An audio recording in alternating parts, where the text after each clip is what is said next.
Good afternoon. On the dais, today we are privileged and pleased to have amongst us Dr. K. Rajeshwar Rao, who has been Special Secretary in Niti Aayog.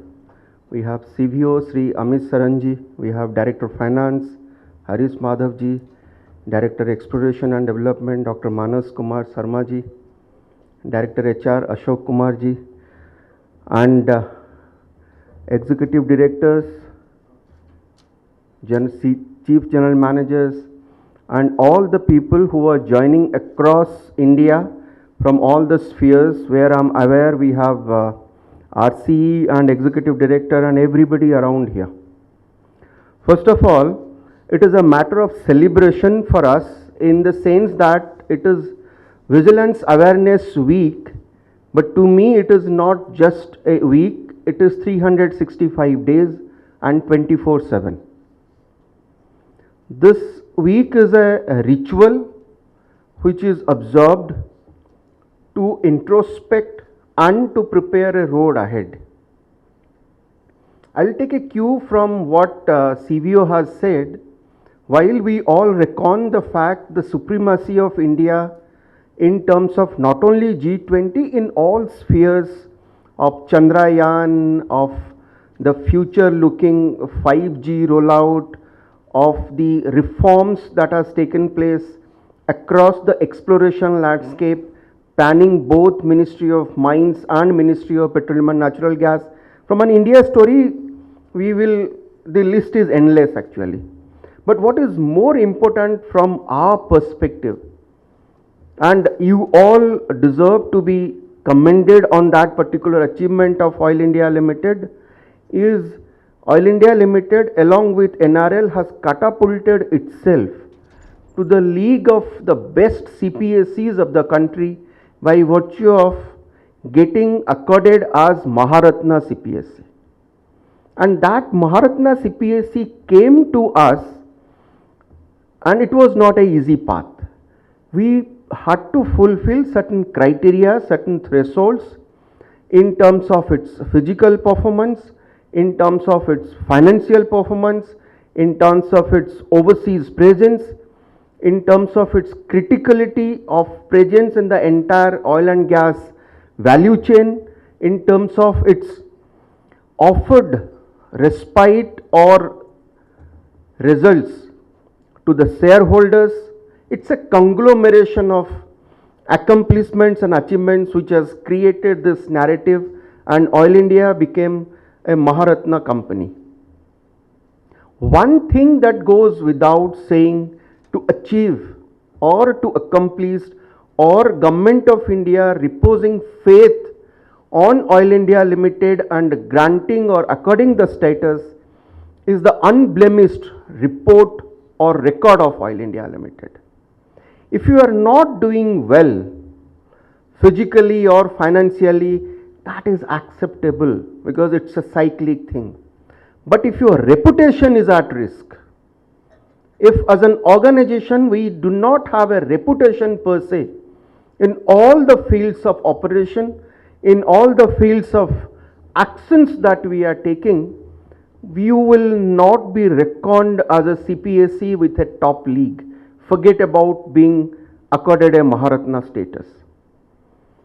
So what comes primary is the reputation. And to me, while we talk about all the risk matrix, all the risk registers, all the board level subcommittees to monitor the entire operation of Oil India Limited and the overarching principles to be adhered to by the board of directors, what is most important is reputation of the organization.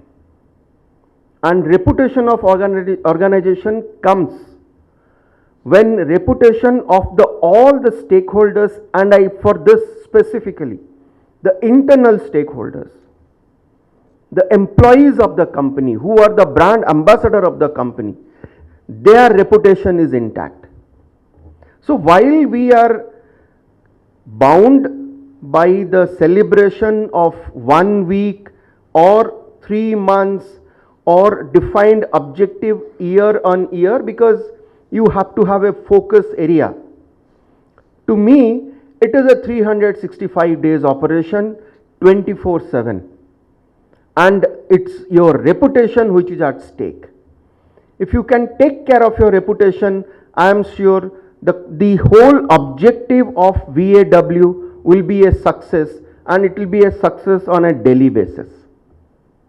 And if you all remember, as part of the VAW, we always don't take any place called no corruption place. We take a place called integrity place. So what's more important is to remain integral both in your personal front and in your professional front. So if you maintain your integrity, which is, you all would know, as part of the APAR we rate, beyond doubt or below board level or whatever, that's where actually the maximum thing is achieved. End of the day, we are part of being a public sector organization and being a Maharatna at that. We are actually not only responsible for the shareholders, where Government of India is a major shareholder, we are responsible to the country. So all our actions, all our programs, all our budgeted expenses, all our exploration campaign, our production initiatives, our alternate energy portfolio in terms of creating a narrative for energy transition, net zero, whatever you name. This has got the intrinsic requirement of nation building, and we spend on behalf of government, on behalf of our stakeholders, public fund.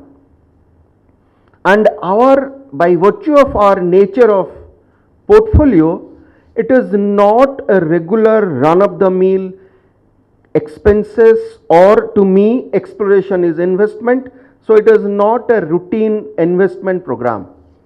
We play with uncertainties aplenty, because our exploration effort, which gets converted to production and gives us the revenue, carries a intrinsic risk component in terms of the uncertainty. The second that comes to us is the areas of operation. We operate pan India, and as we speak, you all should know, we have already taken that decision of launching a massive offshore deep water drilling campaign, for which we have already placed the work order, and if everything goes all right, by first week of June, the semi-submersible rig will be spotted in Andaman Nicobar water. The idea of sharing this is, A, we have an uncertainty riddled with portfolio for exploration, and B, for production. C, our area of operation is as complex as it could be. We operate in the upper part of Assam, and often I narrate the complexity of our area of operation. We operate in the extreme western border region of the country, in Jaisalmer and beyond. We operate in deep waters of Kerala, Konkan and Andaman Nicobar. That beside, we have also operations in Mahanadi Basin, in Kakinada and many other places as part of our alternate portfolio. What we intend to do as part of our diversification initiative, this is also going to grow to many other places. This apart, we all know that we also operate out of 7 countries and 10 projects. And all those operations has got significant impact not only on the top line of the company and also the bottom line, which helps us to meet our MOU criteria, which helps us to meet our commitment to the nation building. The third component is the local interface that we have.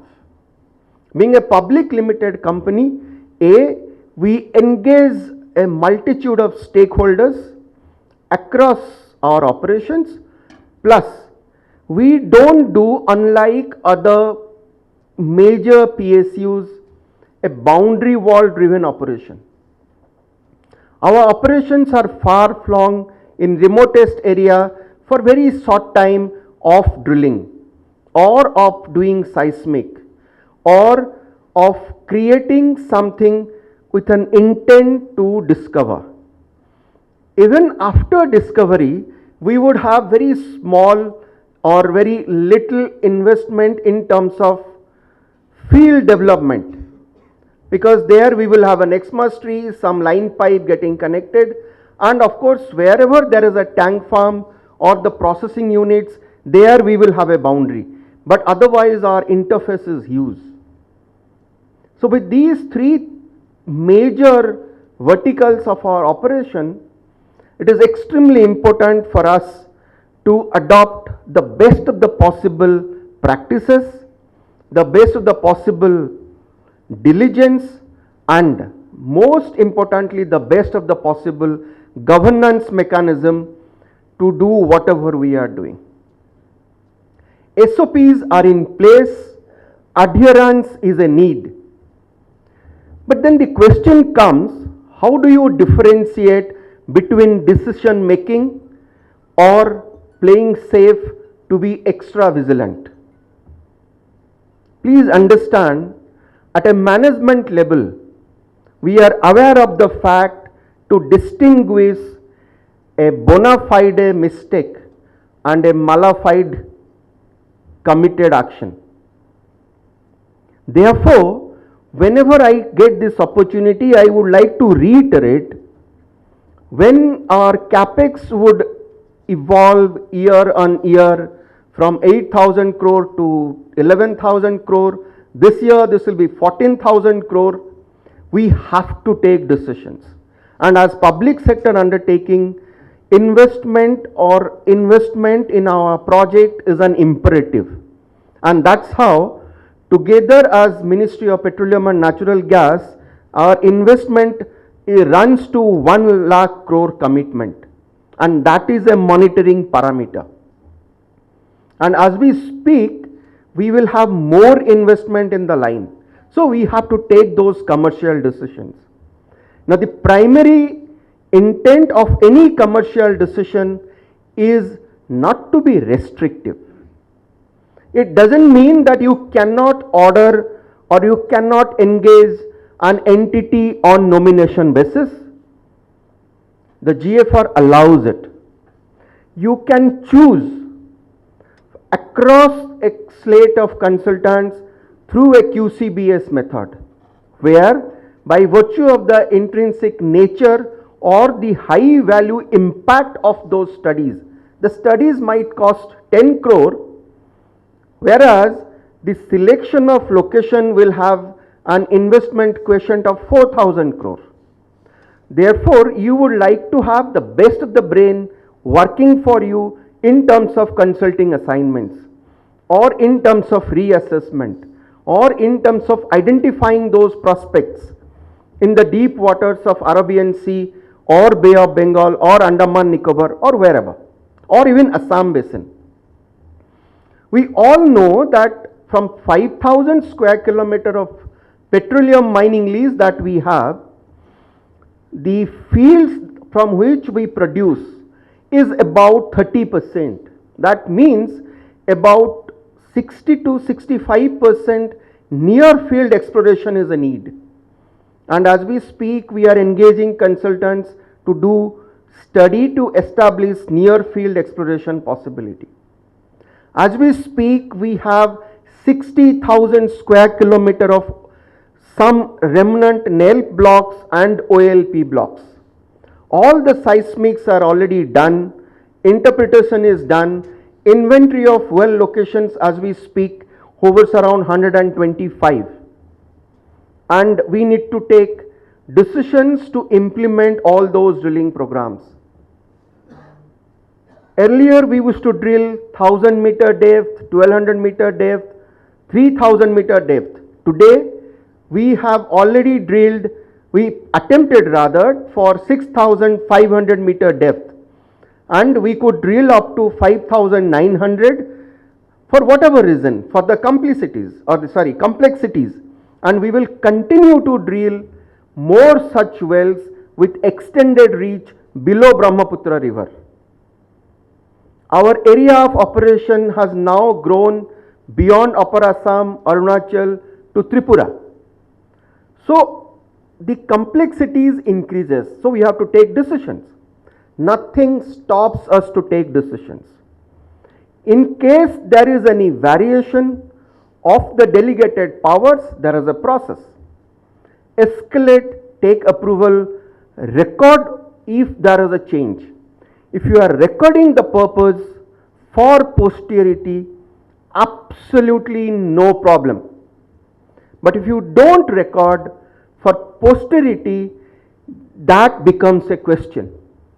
So the intent is not to stop taking decision. The intent is, are we having a robust governance mechanism and an enabler delegation of power to take those decisions? And I must compliment that with all these robustness, last year we achieved our capex beyond 100%, and to be precise 116%. And I am sure as we monitor our MOU parameters every month, we are on track. We have just completed 6 months and our capex target is already 48 to 59 or 50%. And I have no hesitation that this year also we will do a capex beyond 100%. And that's what is the need. So end of the day, it is integrity that matters most, and the decision making which is supported by the delegation of power and then the governance structure that is in place. Otherwise, nomination, limited tender, QCBS, 80-20 ratio are all those enablers. You decide what you want to procure, at what quality level, and it is okay. In addition to all the VAW celebration, since we are talking about Vigilance Awareness Week, I must compliment CVO and his entire team to have been successfully conducting this, and a huge round of applause for the entire team. As part of this year's VAW celebration, which is going on since last 3 months, two things which we have done, and I must compliment the committee which has worked on it. One is the publication or updation of our integrated purchase manual, which has been successfully completed, and during the last CNP conclave we have launched it. The second, one of the system improvement which is a continuous process, and the Vigilance Division has been very diligent in recommending us various system improvements. One of them is having a robust mechanism of cost estimation, because that's the core of your any tendering process. So all of you should know that we have created a cell under the advisory or administrative control of Resident Chief Executive, and that would actually consolidate the data.